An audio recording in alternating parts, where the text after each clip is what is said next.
Hey guys, Jonah here, back with a beer review, back with a Supermarket Sunday as well, because we've got a special beer from Sainsbury's this time, and yeah, I've been doing more beer judging over the weekend, and yeah, been out and about. There was a green hop event, but it was raining, and then I was far too lazy to actually go out. But never mind, it is green hop time, so why don't you go out and enjoy all those green hop beers that are around? Um, Anywho, this is the beer that I've got. It is part of the Sainsbury's Taste the Difference range. Tropical pale ale with hints of passion fruit and mango. And if you look here, it is brewed and bottled by Hall and Woodhouse, whose beers you can also get in Sainsbury's. There is some blurb on the back. It's pale ale, obviously taste tropical mango, passion fruit. Hops in here are Challenger, Goldings, and WGV, Whitbread Goldings variety, I believe that means. Serve chill, blah blah blah. Works well with burgers. I like burgers and hot dogs. Wow. 4.4% on the ABV, and it's got some stuff here. Taste the difference. Put that in front of my face because then it might focus on there more than me, or maybe even put it forward. I don't know. It's focusing on my face for some reason. But anyway, neck chief. This is the last day of summer. Because it's the equinox tomorrow, and it's even got a taste the difference cap, which is definitely not going to focus on. Need to speak to the camera. There we go. Taste the difference. Taste the rainbow. If you were a rainbow person, an alphabet person, all that kind of jazz. Now, yes, this smells the aroma very much like another of the Hall and Woodhouse, or the Badger. You might have heard them. I've been drinking Badger for years, like probably, yeah, near on 20 years now. Really good brewer, but they rip people off. There is a beer called the Thirsty Ferret, and I believe this is kind of similar to that, perhaps, or one of the other ones. I think it's that one. They even brew for Lidl, I think. Look at that. That, unfortunately, is a bit cloudy, and it shouldn't be. Jesus Christ. Focus. Focus on me. Hocus pocus. I don't know what the camera's doing. Look at that. Quite well carbonated. Being as there is so much lovely head.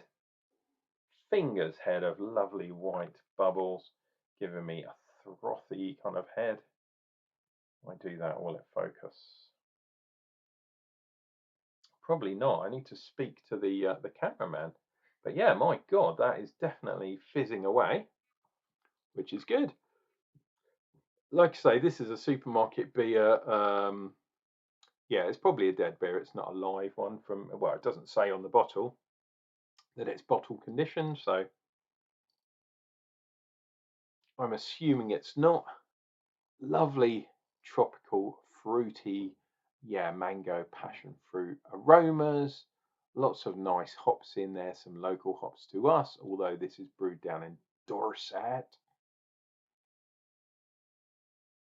Yeah, this is going to be a fresh summer beer. I haven't seen it before. I haven't been shopping in Sainsbury's for ages, and I saw this one, and I thought, and it was on offer, so they know that they're coming to the end of the season, so they put it on offer. And on Supermarket Sunday, I have to have an offered beer. I believe it was £1.50, usually 1.80, so 30p knockoff. But yeah, it's just a shame it's so cloudy, I'm sure. Oh God, look at that. There we go. Look how carbonated it is. My goodness me. That is absolutely ridiculous. So you know what that means. There's going to be some carbon building up in my system. Cheers and beers. Guys, if you're new to my channel, think about subscribing, because drinking beer is entertainment both for you and for me. And I do it mainly for entertainment purposes, although, like I said, I am a beer judge for the campaign for Real Ale. And that's what I was doing over the weekend. Cheers and beers. Here's to the end of another summer, and as we enter the winter time, or the autumn, the fall, whatever you want to call it, yeah, the nights are going to be getting darker from here on in. Ooh, scary.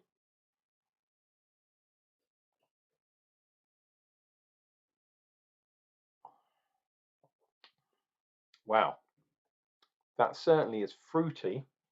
Actually, let's have a look. Does it actually have any kind of fruit puree or something like that in there?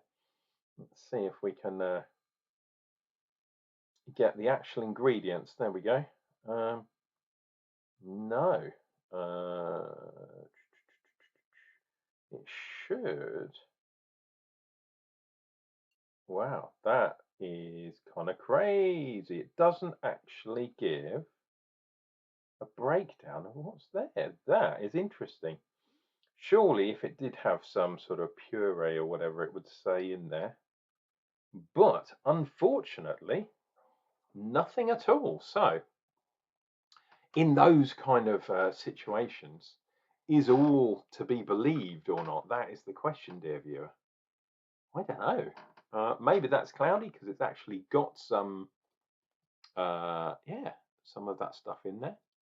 Who knows? Oh, I should probably do a thumbnail, shouldn't I? So move that over a little bit, move that in the shot a bit more, and then a cheeky grin just for you. Shush, don't tell anyone, it's just for you.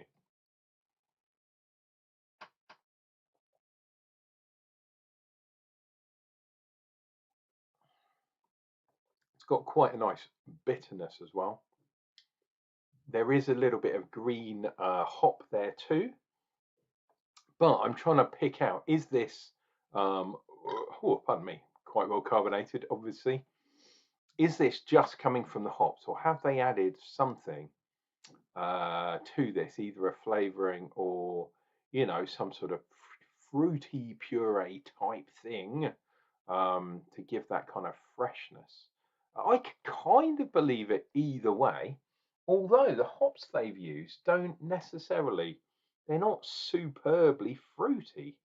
Yeah, Goldings, well, Goldings does give a bit of peachiness, but not necessarily that mango or that kind of stuff. Although maybe it's the yeast they've used as well. And Whitbread Goldings variety, very kind of old hops. Obviously, Whitbread. Oh, I used to love Whitbread when it was available. Now, the only thing Whitbread really do is Costa, believe it or not. Costa Coffee is Whitbread owned. But yeah, they don't seem to do much brewing. I mean, join me in the comments down below if you think I'm wrong. If Whitbread beers are still available, they used to be in bottles, you could get them, but I've not seen a Whitbread pub for years. Yeah, and I used to love the Whitbread. Really cool. They did a lot of sponsorship and stuff, but they've gone more into, yeah, like hospitality, coffee shops, and hotels and things. They used to go into too, which was quite interesting. Um, I'm not talking about Hall and Woodhouse. WGV hops, Whitbread Goldings variety. They had their own special version of Goldings that they would use in their beers, which was absolutely fantastic. Yeah, cheers.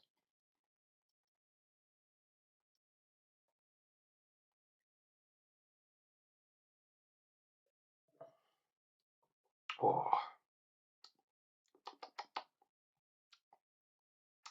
As a beer goes, as a non-camera beer, non-live beer, really good. I like Hall and Woodhouse, but not really bottle conditioned. It is what it is.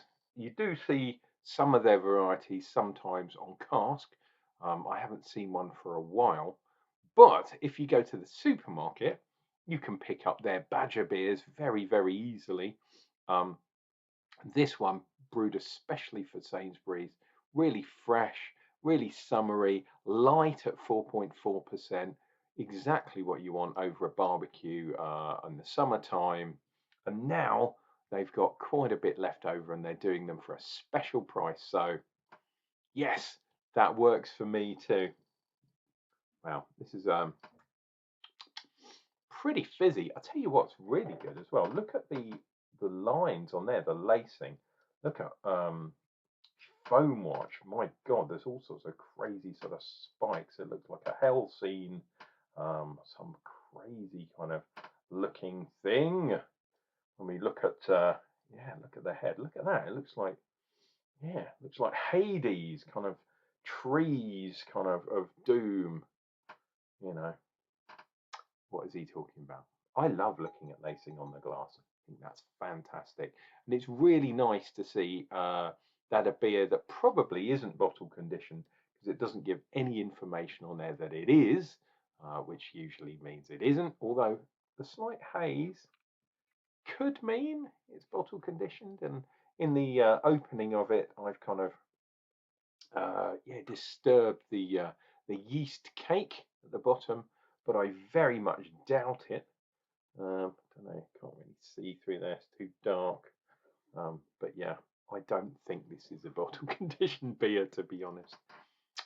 Yeah, so the haze could be chill haze because it's been in the fridge for a couple of days, or it could be that they have used a little bit of fruit pulp, fruit flavoring, that kind of thing to give that flavor, which is really nice, really fresh. But oh, pardon me, wow, that really came through there on the old carbon dioxide. Yeah, not sure how natural, shall we say, that flavoring is. Some people put in, yeah, a little bit of kind of flavoring into the beer to give it all the helping hand of being something that people will want to drink this time in the summertime. The next kind of seasonal ones are the darker ones. So like the London Porter is another one that Sainsbury's have. So I wouldn't be surprised if you see a darker seasonal beer for autumn. But if I find something like that, I will definitely do that for a supermarket Sunday of the future. But until then, let's finish this bad boy off. And you guys can enjoy what's left of this Sunday. And the equinox is tomorrow. So, yeah, tomorrow is an interesting day. 12 hours of sunshine, 12 hours of darkness. And then we descend into the wee the wee hours, as it were. The nights are fair drawing in, as they say. Let's finish this off.